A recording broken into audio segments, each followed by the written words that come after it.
सम्पूर्ण दर्शकवृन्दलाई आजको यस गहिरो विश्लेषणमा स्वागत छ। आज हामी एउटा यस्तो भू-राजनीतिक विषयको चिरफार गर्दैछौँ जुन अहिले फेरि एकपटक नराम्रोसँग गरमाएको छ। त्यो हो लिपुलेख नाका।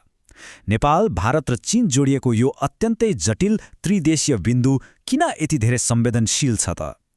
खासमा यसलाई यसरी बुझौँ।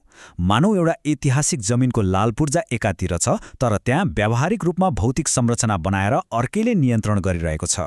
हो, आज हामी यही 30 वर्ष पुरानो जटिलतालाई अझ नजिकबाट बुझ्ने प्रयास गर्नेछौँ। ल त अब यस विषयको गहिराईमा प्रवेश गरौँ। आज हामी यी 5वटा मुख्य बुदाहरूमा छलफल गर्नेछौँ। पहिलो, जुन महिनामा खुन्न लागेको नाका। दोस्रो, यो 30 वर्ष लामो तनाव। तेस्रो, तीर्थयात्राको मार्गमा आएको परिवर्तन। चौथो, यसमा जोडिएको त्रिपक्षीय गतिशीलता। र अन्त्यमा सम्भावित कूटनीतिक समाधान। सुरु गरौँ हाम्रो पहिलो बुदाबाट, जुन महिनाको खुल्लापन र यसले ल्याएको नयाँ अवस्था। कुरा के भने नि, यो पछिल्लो कूटनीतिक तनावको मुख्य कारण नै यही हो। आगामी जुन महिनादेखि भारत र चीनले एकतर्फी रूपमा लिपुलेख नाकालाई सीमा व्यापार र कैलाश मानसरोवर तीर्थयात्राका लागि सञ्चालनमा ल्याउँदैछन्। अनि स्वाभाविक रूपमा नेपालको तर्फबाट कडा विरोध हुँदै कूटनीतिक नोटहरूको लगातार आदान प्रदान भइरहेको छ।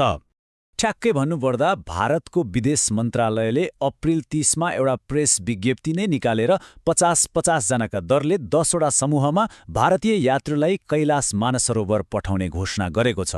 यति मात्र होइन, भारतीय विदेश सचिव विक्रम मिश्री र उत्तराखण्डका अधिकारीहरूबीच सीमा व्यापार सुरु गर्ने बारेमा आन्तरिक पत्रचार पनि भइसकेको छ।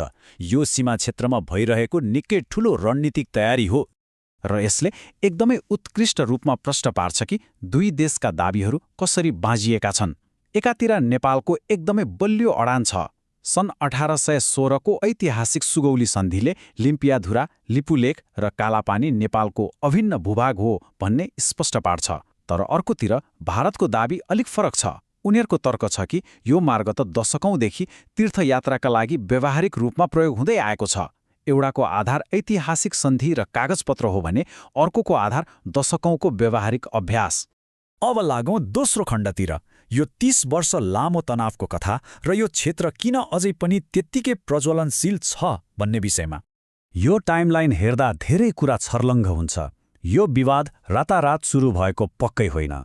30 वर्ष अघि नै नेपालमा यो राष्ट्रिय बहसको विषय बनेको थियो। हेर्नुहोस्, लामो समयसम्म त्यहाँ एउटा अलिखित सहमति जस्तै थियो, विवादित क्षेत्रमा सडक वा कुनै पनि पूर्वाधार नबनाउने। तर सन् 2020 मा जब भारतले त्यहाँ नयाँ सडक निर्माण गरेर उद्घाटन गर्यो, त्यो पुरानो समझदारी भताभुङ्ग भयो। त्यसपछि दुवै देशले आआफ्ना नयाँ राजनीतिक नक्साहरू जारी गरे। यसलाई यसरी बुझौँ, मानव दुई छिमेकी बीच एउटा जग्गालाई लिएर विवाद छ र यथास्थिति कायम राख्ने सहमति छ। तर अचानक एउटा छिमेकीले त्यो जग्गामा पक्की बाटो नै ढलान गरिदिन्छ। यसले त विवादलाई झनै चर्काउने नै भयो, होइन र? र अहिले त्यही बाटो हुँदै नाकालाई पूर्ण रूपमा खुला गरिँदैछ। तेस्रो खण्डमा जाउँ, तीर्थयात्राको मार्ग परिवर्तन। यसले नेपाललाई पार्ने आर्थिक र व्यावहारिक प्रभावबारे। पहिले के हुन्थ्यो भने उत्तरी भारतका तीर्थयात्रीहरू कैलाश मानसरोवर पुग्न नेपालको पूर्वाधारमा निकै निर्भर थिए।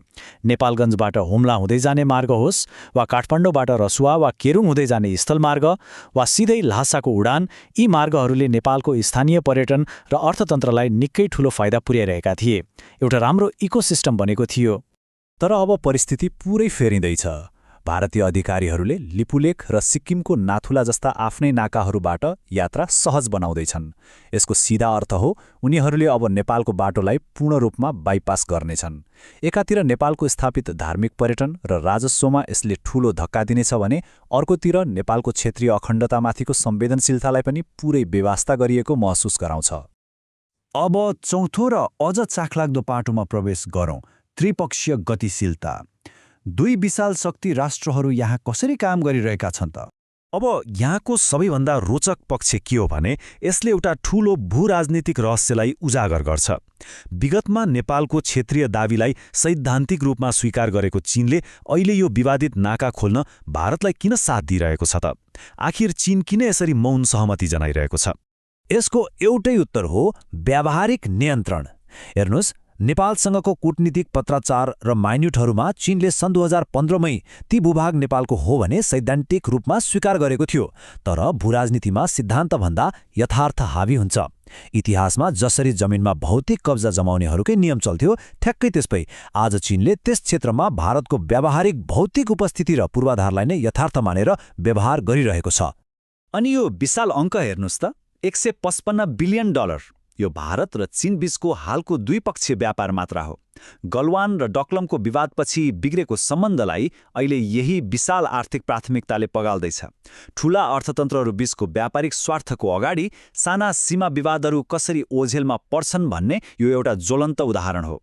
भारतको रणनीति पनि एकदमै स्पष्ट छ। उनीहरूको 2023-24 को आर्थिक सर्वेक्षणले देखाएको छ कि भारत अब चिनिया आपूर्ति श्रृङ्खलासँग अझ गहिरिएर जोडिन चाहन्छ। चिनिया सामान मात्र आयात गर्ने होइन, चिनिया लगानी नै भित्र्याएर आफ्नो देशमा उत्पादन बढाउने र ती सामानहरू पश्चिमी बजारमा निर्यात गर्ने भारतको ठूलो लक्ष्य छ। यही ठूलो आर्थिक स्वार्थले नै दुई देशलाई यो सीमा व्यापार खोल्न प्रेरित गरिरहेको छ।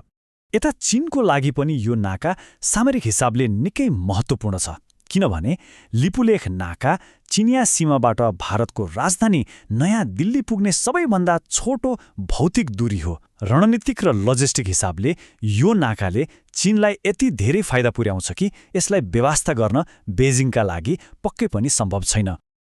अन्त्यमा 5औं खण्ड, यो 30 वर्ष पुरानो समस्याको सम्भावित कूटनीतिक समाधान खोज्नु अघि हाम्रै छिमेकी भुटानलाई हेरौँ न।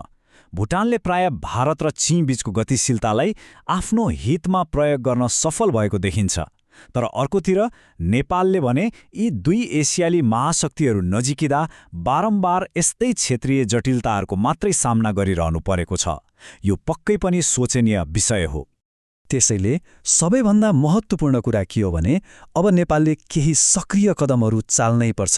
केवल एउटा परम्परागत कूटनीतिक विरोध नोट पठाएर मात्र अब पुग्दैन। बेजिङसँग ठोस र सक्रिय लबिङ सुरु गर्नुपर्छ। नयाँ दिल्लीसँग उच्च स्तरीय राजनैतिक तहमा संवाद अघि बढाउनुपर्छ र सबभन्दा मुख्य कुरा, विवादित क्षेत्रमा थप पूर्वाधार विकास नगर्ने जुन विगतको पुरानो समझदारी थियो, त्यसमै दुवै पक्षलाई फर्काउन गम्भीर पहल गर्नुपर्छ। आजको यो विश्लेषण टुङ्ग्याउनु अघि एउटा गम्भीर प्रश्न हामी सबैले विचार गर्नुपर्नेछ। जब दुई विशाल छिमेकीहरू आफ्ना व्यावहारिक आर्थिक गठबन्धनहरू बलियो बनाउँदै जान्छन्, तब साना राज्यहरूले आफ्ना ऐतिहासिक सीमाहरू र दस्तावेजहरूलाई कसरी सफलतापूर्वक सुरक्षित गर्न सक्छन्? के ऐतिहासिक प्रमाणहरू भू-राजनीतिक यथार्थ र आर्थिक शक्तिको छायामा हराएर जानेछन् त? यो एउटा यस्तो प्रश्न हो जसको उत्तर आगामी दिनको सन्तुलित र सुझबुझपूर्ण कूटनीतिले मात्र दिनेछ। आजको लागि यति नै। सुनिदिनु भएकोमा धेरै धेरै धन्यवाद।